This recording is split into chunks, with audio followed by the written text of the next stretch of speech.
In today's video, I'm going to teach you how to set up custom domains in Wix. By the end, your Wix site will be live on a clean, professional URL secured with HTTPS and ready for visitors.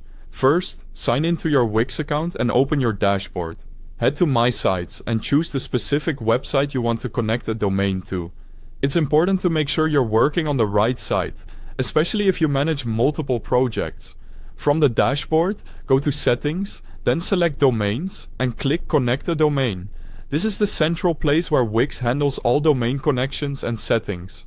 Here, you'll choose whether to buy a new domain through Wix or connect a domain you already own.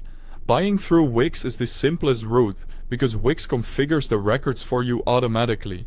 If you already own a domain with another registrar, you can absolutely keep it there and connect it to Wix. No problem. By the way, the link to Wix is at the very top of the description, so you can get to the correct dashboard quickly. If you're connecting an existing domain, follow Wix's on-screen instructions to update your DNS records at your domain registrar. Typically, this means pointing the A record and possibly a C name to Wix's values. Be careful not to modify email-related records like MX if you use custom email on that domain. After saving your DNS changes, give it some time.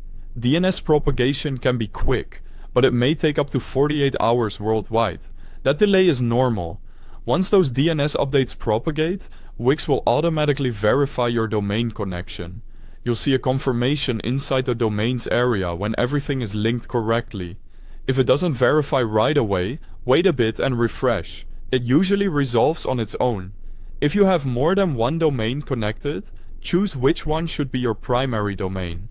This ensures all visitors are redirected to the main URL you prefer, keeping your brand consistent and helping with SEO. Next, secure your site with HTTPS. Go to Settings, open Advanced, then SSL Certificate, and turn it on. Wix provides a free SSL, and it can take a few minutes to issue. Once active, your site will show the secure padlock and use HTTPS in the address bar. Finally, click Publish to push your site live on the custom domain. Visit your domain in a fresh browser window and check that both the www and non-www versions redirect to your primary domain. Don't forget to like and subscribe for more step-by-step Wix tutorials. Thanks for watching.